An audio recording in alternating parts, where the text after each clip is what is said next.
Le secret du bonheur et du malheur. Karmapa. Sur une montagne, il y avait 2 monastères, appelons-les le monastère A et le monastère B.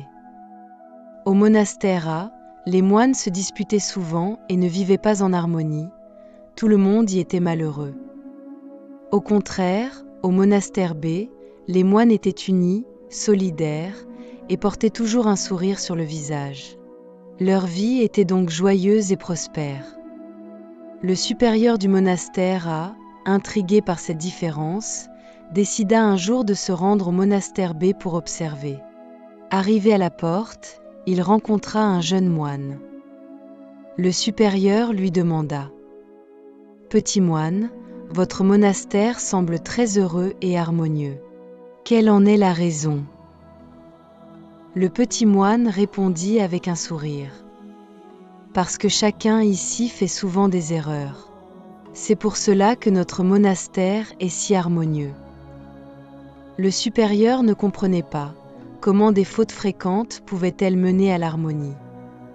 À ce moment, un moine revint en courant vers le monastère et glissa à l'entrée. Il tomba parce que le sol était mouillé, un autre moine ayant nettoyé auparavant. Immédiatement, le moine qui avait lavé le sol accourut et s'excusa. « Oh, pardon, c'est ma faute, j'ai mis trop d'eau et tu as glissé. » Puis un autre moine, témoin de la scène, dit : « En fait, c'est aussi ma faute, car je ne t'ai pas prévenu que le sol était mouillé. » Enfin, le moine tombé répondit en se relevant : « Non, non, c'est ma faute. J'aurais dû faire plus attention. » Le supérieur du monastère a compris alors ce que voulait dire le petit moine. Parce que chacun reconnaît ses fautes, la vie devient harmonieuse. Ce conte nous enseigne que lorsque chacun voit et accepte ses erreurs avec sincérité, l'harmonie est possible. Mais si chacun refuse de reconnaître ses torts, il est impossible de vivre en paix.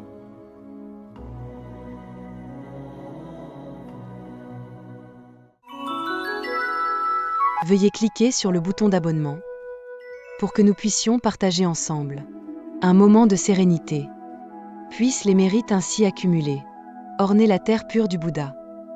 Puisse-t-il rendre hommage aux 4 bienfaits majeurs d'en haut et soulager les souffrances des êtres des 3 voies d'en bas.